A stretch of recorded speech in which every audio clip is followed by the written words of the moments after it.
So thank you. I'm incredibly grateful to be here. So I want to thank APG for inviting me, and I'm really grateful to be able to talk with all of you. I am very nuts about pistachios, pun intended, but I also am incredibly nuts, probably more so nuts, about soil and soil health. And I hope that that is something that you're going to be able to do and think about at the end of this conference. And just to give you an idea of kind of how nuts I am about soil and soil health, I wear a necklace that is a key-shaped necklace. And this necklace, it's key-shaped because carbon is the key to everything.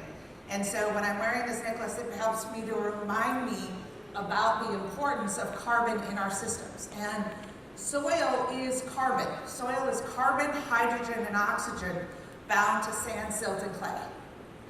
The other thing is my wedding ring is the 2D drawings of amino acids, because I studied a protein that was produced by arbuscular mycorrhizal fungi, a microorganism that's present in almost all soils and is incredibly important to help with nutrient cycling and nutrient availability. So I have the ability right now to talk about some of these keystone microorganisms. I'm a microbiologist by training. And these keystone microorganisms, like mycorrhizal fungi and microalgae, that I'm working with MyLand, is present here at this conference. But the importance that I really want to address too in talking about these amino acids that are on my wedding ring and the amino acid chains is because amino acids are the building blocks of proteins. And when we're talking about pistachios being high in complete proteins and pistachios being high in antioxidants, the building blocks for those molecules within the pistachios come from the soil and the microbiology that's in the soil. Some amino acids are only formed by the microbes that are in the soil. And the way that they get into the plants and then into us is through that soil microbiome. So looking at that and thinking about how all of this is going to be integrated together, I think is incredibly important in what it is that we're going to be doing. And so for me, taking a regenerative agricultural approach is something that's going to help to build soil resilience and utilizing that soil biology to be able to do it. And that's what it is that we're trying to do. We're trying to utilize multiple pathways to be able to address various types of issues. John just talked to you a lot about sap analysis and the various types of nutrients in the plants. Those nutrients getting into the plants get there through the activities of the soil biology. And so being able to have those nutrients in the plants to build that resilience to address pest and disease issues. And making sure that those get into the plants at the right time is the role of the microbiome. It is the way that they get food, carbon from the plants, that carbon key to everything, is having that carbon come from the plant in response to the nutrient needs that the plants have. And so they are going to help to address those various types of nutrient needs. And so what it is that we're trying to work with in the system is not a cycle that is a degenerative cycle. That's really something where it's a high input system and it's very reliant on externalities in order to be able to address your bottom line. But what we really want to do is work with a more regenerative type of soil cycle system. We want to infuse and work with the biology that's in the soil, the microalgae, the mycorrhizal fungi, the bacteria and other fungi, the protozoa, the microscopic insects, all of these different organisms that are in the soil. It's going to help to increase the organic matter in our soil and the different type of organic compounds, because these organisms are going to be producing, various types of organic compounds in response to their activity and how they're going to be processing nutrients. They're going to help us to address structural issues in the soil by helping to form soil aggregates, those little pellets that are in the soil that are going to have open space between those pellets that are going to be important for water retention and water infiltration. They're also inside those pellets, they're kind of like, the aggregates are kind of like little microbial homes or towns where the microbes are going to be living, and they're going to be processing and breaking down organic matter that's inside the aggregates. They're going to be breaking down minerals inside the aggregates and releasing those nutrients to make them available. And again, between the aggregates, you're going to have this greater level of porosity that you have, the open space between those aggregates. You can reduce compaction issues when you've got those aggregates because those little balls don't fit tightly together. It's like having marbles in a jar as opposed to having a jar filled with fine sand grains. You're going to have more open space when the jar is filled with marbles than when the jar is filled with these fine sand grains, and that's what the aggregates are going to be doing. We're going to increase that water infiltration because we have that greater level of porosity. So the water is going to be able to flow into your soil and be captured. It's been great to have an additional sort of rainy season in California. Someone said, you know, instead of welcome to sunny California, welcome to rainy California. It's nice for you to be having that, but wouldn't it be nice, because you know that this is not going to be happening 52 weeks out of the year, right? We're not going to continue to have this level of rainfall. So it would be really nice for us if we knew that what was going to happen is that the water could get in instead of a lot of that water running off and you having mudslides and you having erosion and you having all of these other issues that are occurring. Why can't we get that water, all of that water, into the soil? I work a lot with farmers throughout the world, but many farmers in the Midwest of the United States. And when we're asking about, regenerative farmers are asked, how much water do you get? How much rainfall do you get? Their response is not in inches. Their response is every drop. Because that's really what it is that they're trying to do, is capture every drop. Get that to infiltrate into your soil. And that's going to help to reduce some of the issues that you can have with salinity in your soil. So instead of water sitting at the surface and wicking salts up to the surface and increasing the salinity at the surface of your soil, why don't we have the water getting into the soil and keep that water held between those pore spaces and reduce the overall amount of salinity? Yeah, you live in an environment that can be prone to salinity. You live in an environment where your water, your irrigation water, can be high in salts. But it doesn't have to be the end-all and be-all of everything. It doesn't have to defeat you. What we can do is look at how we're managing that soil system so that we can get the water into the soil instead of it sitting on the surface and wicking those salts up from deeper down in the profile. What we're going to be doing is working with the microbial community to help to buffer those salts.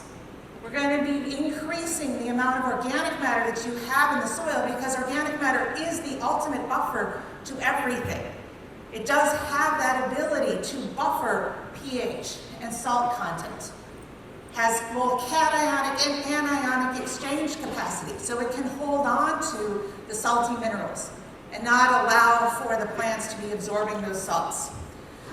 We're going to be able to get more nitrogen and phosphorus in our soils because we're going to have compounds and organisms that are going to create compounds that are going to increase the solubility of phosphorus and nitrogen.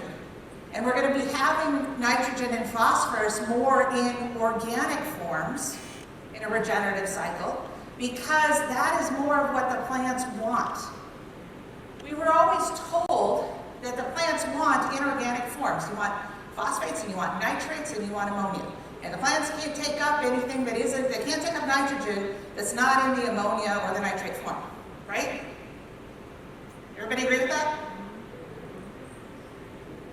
I'm glad you're not agreeing with that, because we know that the plants can take up nitrogen in other forms, especially in amino acid forms and in organic forms.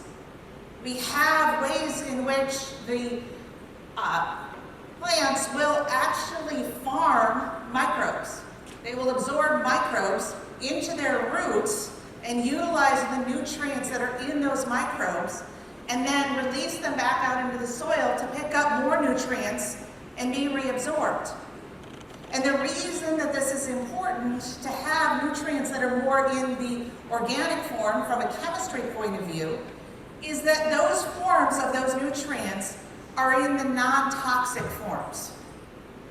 Nitrate and ammonia, and part of the reason why you have issues with aflatoxin and other types of pest and disease issues when you have these high concentrations is that the plants are under a lot of stress to have to deal with those high toxic levels of those elements, of those nutrients. If the plant didn't have to deal with those toxic levels of those nutrients, but instead had more nutrients in the organic forms, that's going to be more beneficial to the plants and reduce their stress and allow them to create more of the antioxidants. Antioxidants are stress biomolecules, so you need to have a little bit of stress in the plant to be able to form those molecules, but they're not stress biomolecules that are formed in the same way when you have toxics levels of nutrients, especially of nitrogen, of nitrate and ammonia.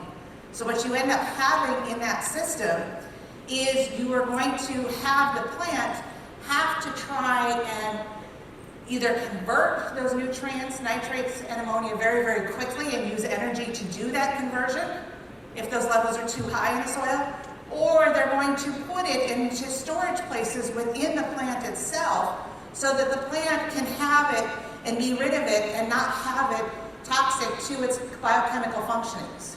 Systems is really have a regenerative system that's utilizing all of the microbial community, the microalgae, the mycorrhizal fungi, the bacteria, the other fungi, all of these organisms to be able to enhance the productivity of the system, to be able to combine biological, physical, and chemical aspects of what's occurring in the soil and work with all of these different types of synergies. So in regenerative agriculture, people will throw out regenerative agriculture. How many of you have heard of regenerative agriculture? How many of you who raised your hands know what regenerative agriculture is? And have some ideas as to what it is. Usually people are talking about, well, you can't do tillage, you have to grow cover crops. It's not something that's really applicable to nut tree production. It's something that they use in row crop production. We're talking about reducing our nutrient use, all of these different types of things. But for me, what we're really trying to do in regenerative agriculture, what makes, I think, it really exciting to farmers is that we are trying to design a system, utilizing a systems approach that is provided with thousands of different types of options and opportunities. You're not limited within regenerative agriculture. I'm not going to tell you what it is that you have to do to be regenerative, because what it is that you're trying to do is regenerate soil. We're trying to build soil in our systems. A lot of our agricultural systems today, in whatever type of a production system you're in, whether you are a rancher, whether you're a row crop farmer, whether you're growing fruit or nut trees, whether you're growing produce, whatever it is, what we've done is we've stopped thinking about what's below ground and what we can't see. It's all about what's above ground, what we can see that is driving things. And so we are doing basically intensive, expensive, on many levels, both to your pocketbook as well as to ecosystem services, hydroponics outdoors. Hydroponics doesn't work outdoors. We have to think about the soil and what's happening and regenerating the soil. And soil, as I said at the beginning, is carbon, hydrogen, and oxygen bound to sand, silt, and clay. So if you're going to regenerate your soil, your limiting nutrient in your system is carbon. which is why carbon is the key to everything. You are limited in your productivity by carbon. Carbon is the energy source and the building block for every molecule, every cell, on pretty much every organism that lives on planet Earth. Every molecule, every cell. And that comes from photosynthesis. Directly or indirectly, having your plants growing is how we're going to get carbon into this system. So when we're using a systems approach in regenerative agriculture, it is an innovative, integrated, intensive, and dynamic system. Each of those words has a definition of itself, but also integrated together. So you need to be dynamically responsive to the fact that there was a lot of really unusual rainfall recently. How can we dynamically respond to that? I grow pistachios. It's a perennial tree crop. How can I dynamically respond to something that happens on an annual basis? I'm looking not just at the tree crop. I'm looking at everything that is part of the system. The system is dynamically responding. What could I do to help to manage that water? Are there other plants that I could be growing in this environment? Are there ways to be able to manage some of the inputs that I'm putting into the system, some of the nutrients that I'm putting into the system? I'm going to adjust my irrigation accordingly to precipitation that I have, but how can I adjust and dynamically respond to all of the other things that are occurring? How can I dynamically respond to market demands? It's really interesting to me this morning when I was here and I was listening to some of the earlier talks, and we were talking about, American pistachio growers and where you are in the global market. And it's very exciting where you are in the global market. Your next nearest competitor is Iran. Iran is only controlled as being your next nearest competitor by geo-global politics. That's it. Once that goes away, which it has a strong potential to do so, you're going to have a very big competitor on demand. And the thing with that competitor is that competitor, because of geopolitics, the assumption by the consumer is that competitor doesn't have a lot of chemistry applied to those soils because they haven't had access to that same level of chemistry. So when we want clean pistachios, if you want that, are you going to go to the US or are you going to go to Iran? The consumer is going to be thinking that you're going to go to Iran. Because again, the consumer believes that they're going to be able to provide a large amount of clean nuts. We need to be thinking about how it is that we can change what it is that we're doing.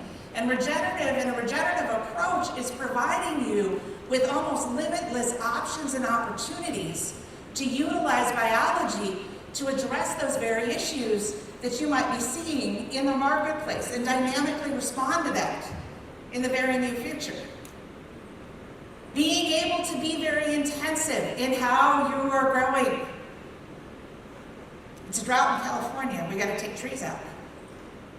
I can't grow a cover crop between my rows. Are you crazy? Green plants take water and nutrients. Everything that I have growing between my trees are taking things away from my trees. If that is your perspective, you are going to lose ground. And you are not going to have to take trees out in response to a drought.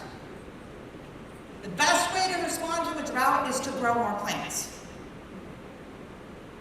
The reason is, again, because carbon is the key buffer.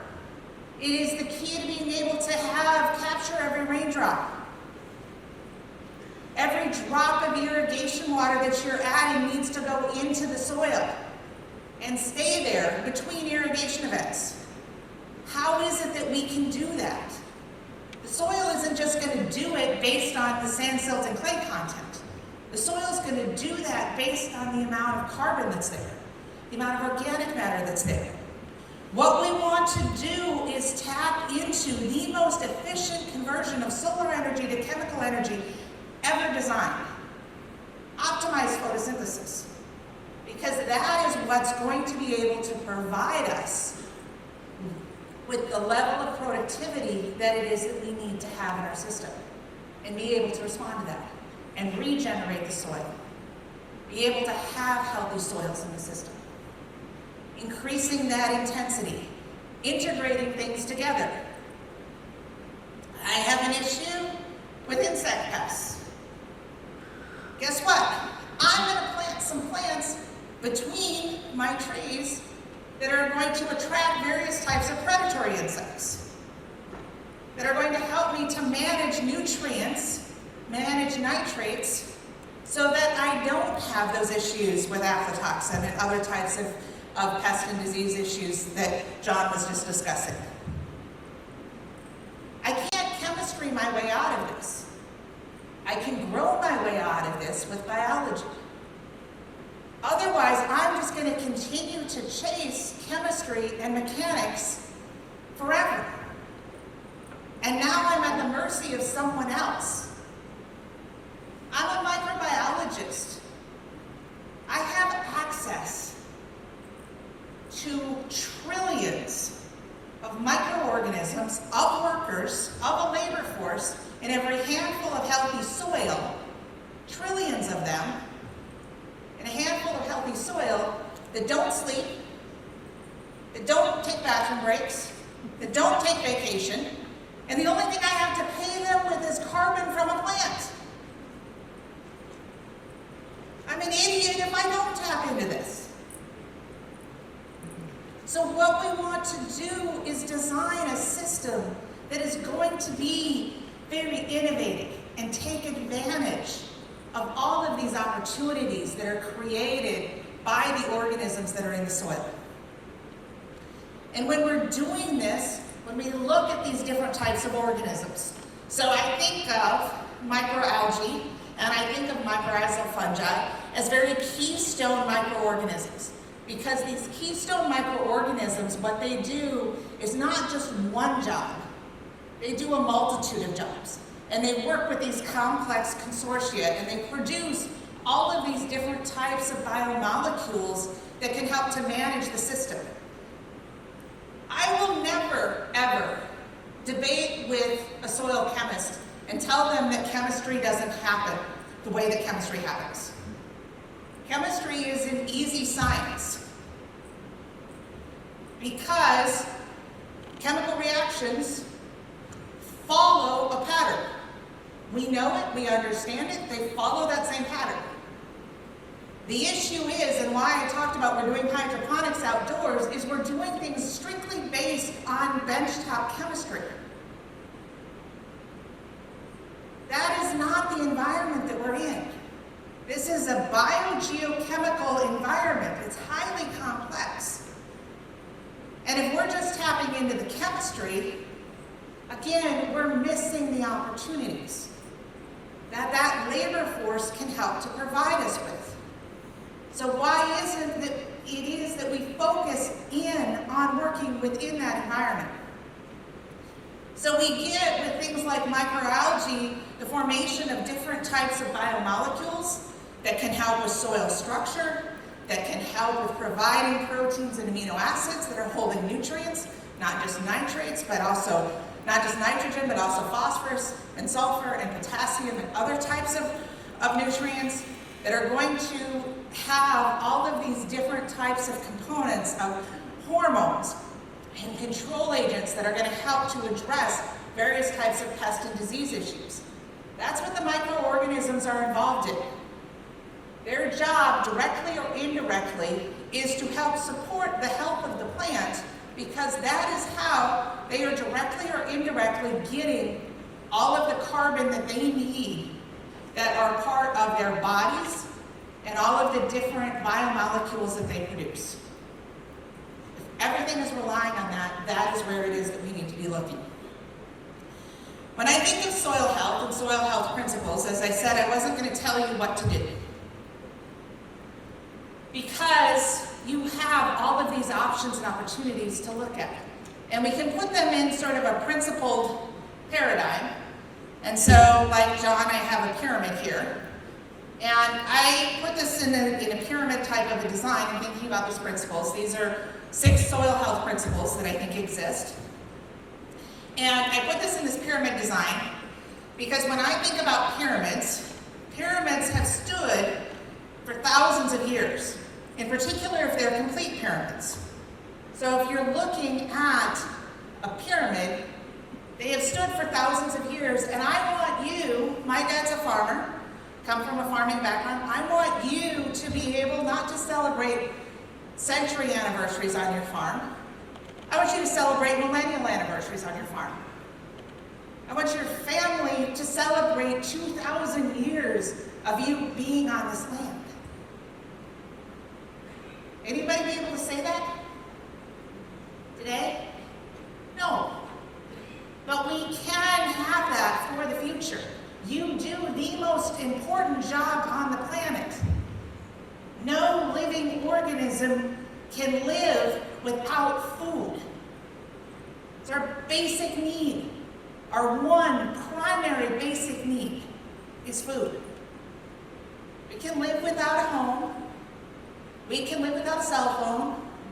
I know your teenage kids don't think so, but it can happen.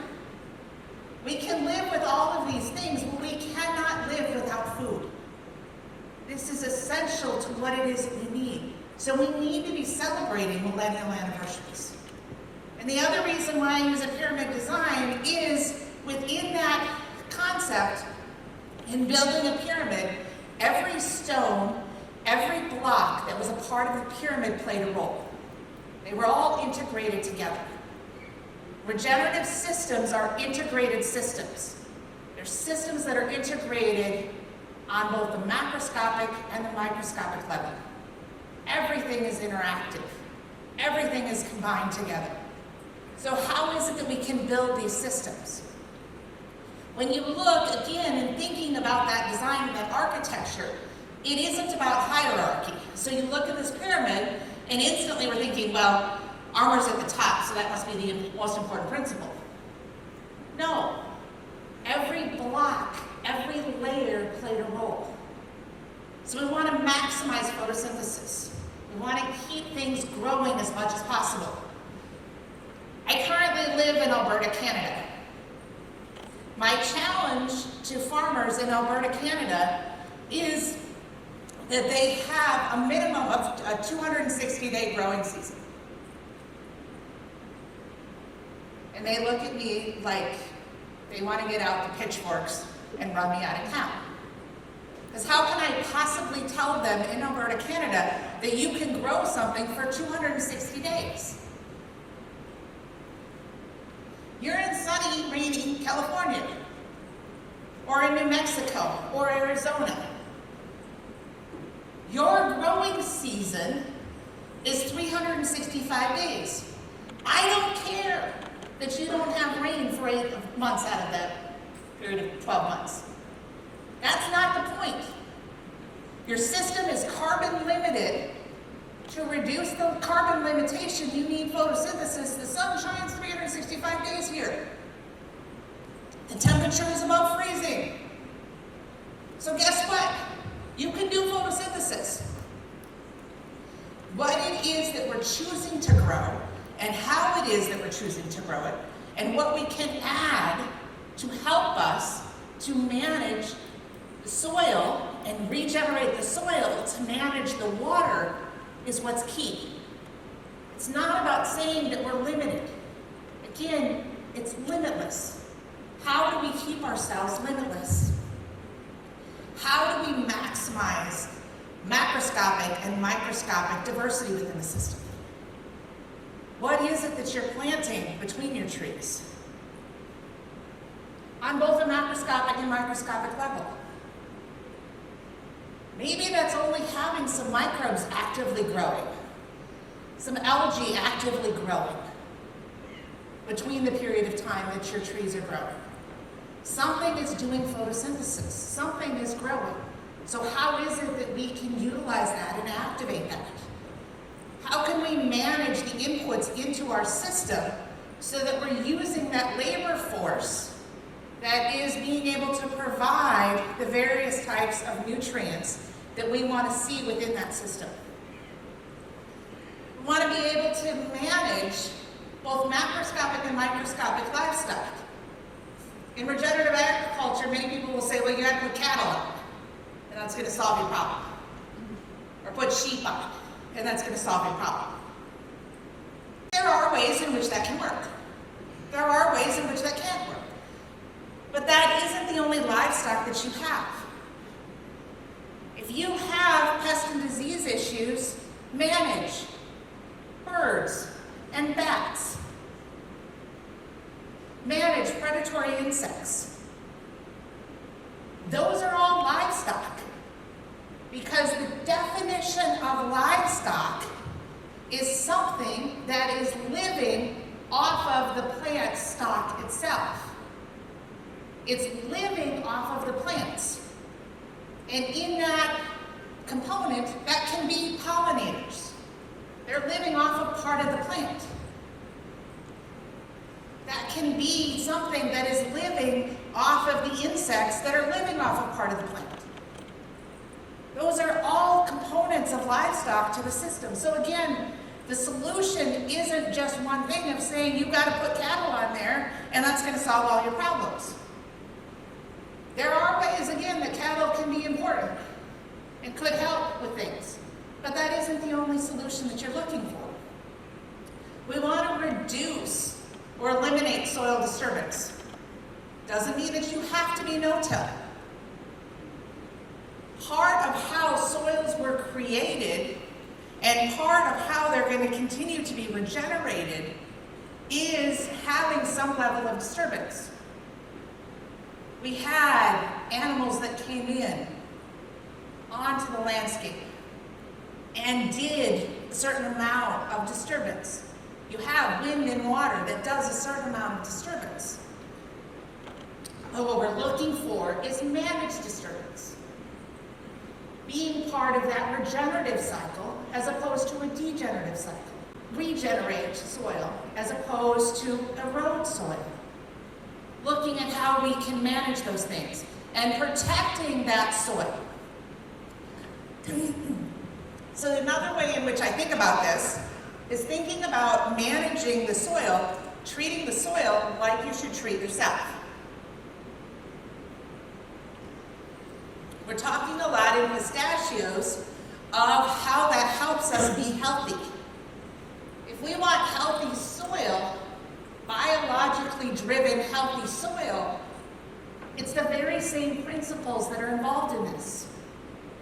To be a healthy person, we are supposed to manage carbon flow. You are supposed to be eating small meals throughout the day. You're supposed to be grazers. That's what it is that you want to do with the soil. That's why I say to people up in Canada that you have 260 days minimum. That's where I want you to start in order to be able to do that and address that. So we've got that in the system. We want to be able to have diversity in our diet. Diversity that is coming into your orchards from different plants that you could have. Diversity that comes from putting up bat houses or bird houses. Diversity that's coming from different types of amendments that you could add, different biological amendments, microalgae, compost, all of these different types of things that you could be putting into the system that are going to help to add diversity.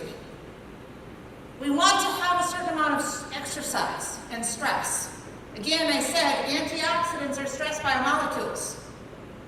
Guess what? If you grow your pistachio trees in a way that isn't going to allow them to have any stressors, they will not create antioxidants. And then I don't care what your study says. Majority of the pistachios you were selling are not addressing that banner. You need to have a system that has a certain amount of stress, which is why it's nice that you don't have water for 8 months. Because that's a stress that's helping the plant to be able to produce antioxidants. These are the things that it is that we want to have as part of our system, but again, you want to manage your stress and avoid injury. You don't you don't exercise to injury. You exercise to have a little bit of that stress. We want our soils to perform like gold medal winning Olympic athletes. If you could have a gold medal winning pistachio farm, wouldn't that be something that you would want to have? If APG gave out gold medals, how many of you think that you could get gold medals on your pistachio farm? Because the gold medal is not just about having the best performer that is performing the best all the time, but is having the best performer that can do that when it is needed. You want to be able to not be the best, but be the most resilient. The one that is going to be able to thrive even when sunny California is rainy California. Or when sunny California is extra sunny. All of those things are things that it is that you're looking for to have in the system. So treating the soil like you want to treat yourself is going to help us work within this regenerative cycle, where we are going to take CO2 from the atmosphere and we are going to be able to convert it into different types of biomolecules, carbohydrates, that are going to help us to form soil aggregates and that structure in the soil. Different types of biomolecules and organic acids that are going to help to release nutrients from organic matter and minerals that are in the soil. And be able to provide that to the plants when the plants need that. The plants are communicating to the microbial community, I have this need today. You go out there and figure out how to address that for me.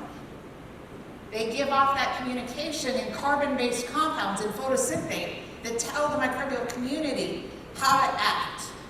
And then that microbial community addresses those demands at the right time. So this is what it is that we're trying to do within this system, is to have this very regenerative type of a system and be able to manage this in a very complex, innovative, intensive, dynamic manner. It isn't always just saying that I have to do this, or I have to do that, or I should do this, or I should do that. It's more about where it is that you're going and thinking about how things are interacting within that system, so that it is that we can measure all of these different things that are happening, utilizing a number of different tests, but then see that return to the soil in helping to form these complex compounds like soil aggregates, these pellets that are in the soil, that are going to act like little microbial towns and help us address nutrient issues, help us address compaction, help us address water infiltration and water holding capacity. This labor force will do these things that we need to have done in our systems for us. All that we have to do is, if you build it, they will come. If we manage it, they will be there and respond in the way that we want it to. I'll leave you with this. I consider myself to be a pessimistic optimist. I know that makes very little sense, but here I'm going to explain. I am incredibly optimistic about our potential. It's limitless. There are so many things that we can do. And not just us as human beings, but the whole biological community. I'm incredibly optimistic about what we can do. But I am also incredibly pessimistic about our willingness to act.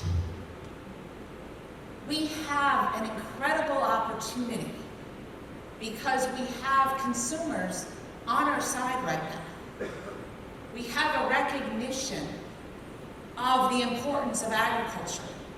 And what we need to do is not be pessimistic about things, but be optimistic and address those demands and look forward to our future and see what it is that we can do and see how it is that we can keep young people on the land so that you can celebrate millennial anniversaries and not just century anniversaries. And with that, I know it's been a very long, wonderful day, and I appreciate you all for being here. If you want more information, I'm going to be here the rest of today and tomorrow. There's also some more information. MyLand that I work with has a booth out in the main hallway, and I don't know if we have time for questions. I know I've gone way over time, and I'm pretty much keeping you all from alcohol, so, you know, I understand. This is one last cool thing, alcohol. I do not understand this. We care more about the quality of the soil that is used to produce the feedstocks for creating alcohol, tea, and coffee, i.e. in vineyards, growing hops, growing the grain that's used that is fermented for beer, then we care about the soil that is used to grow the food that drives our microbiome and drives us as living organisms. I come from a farming background and I do not get that. So we all need to consume alcohol, and when we're thinking about consuming alcohol, we need to think about the fact that those people who grew the feedstocks for the alcohol cared more about the soil than most of us who are farmers and ranchers right now care about the soil. And we need to shift that paradigm. So with that, I will leave you to your alcohol. And I will leave you to your dinner so that you can feed your gut microbiome and think about how you are going to feed your soil microbiome in the future. Thank you.